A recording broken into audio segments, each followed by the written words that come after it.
Hi అండి. మనం శారీ ప్రీప్లీట్ చేసుకునేటప్పుడు క్లయింట్ యొక్క బ్లౌజ్ తీసుకొని ఈ విధంగా కూడా చెస్ట్ ప్లీట్స్ అనేది మనం అరేంజ్ చేసుకోవచ్చండి. నీట్‌గా వస్తుంది లుక్ అన్నది. పళ్ళు ప్లీట్స్ మొత్తం కంప్లీట్ అయిపోయిన తర్వాత చెస్ట్ ప్లీట్స్ అన్నది ఈ విధంగా కింద బ్లౌజ్ పెట్టేసి మనం టేప్‌తో ఇలా మెజర్‌మెంట్ తీసుకుంటే నాకైతే కరెక్ట్ 14 వచ్చిందండి. 14 ఇంచెస్ వచ్చింది. సో, ఇలా మనం షోల్డర్ కింద ఒక మార్క్ చేసేసుకొని పిన్ పెట్టుకుంటే ఈజీగా చెస్ట్ ప్లీట్స్ ఇలా అరేంజ్ చేసుకొని స్టిమ్ ఇచ్చుకుంటూ అరేంజ్ చేసుకుంటే లుక్ అన్నది చాలా ఫినిషింగ్ కూడా చాలా నీట్‌గా ఉంటుందండి. ఈ విధంగా సింపుల్‌గా మనం చెస్ట్ ప్లీట్స్ అనేది అరేంజ్ చేసుకోవచ్చు.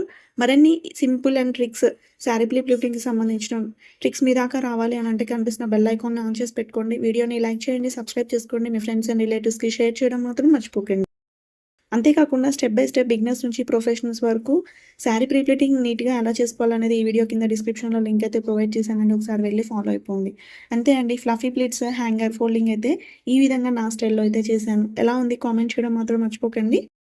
ఇంకా శారీ ప్రిప్లేటింగ్‌కి సంబంధించిన మీకు ఇంకా ఏమన్నా డౌట్స్ ఉంటే కామెంట్ చేయండి. కామెంట్ బాక్స్‌లో ఖచ్చితంగా రిప్లై ఇస్తాను.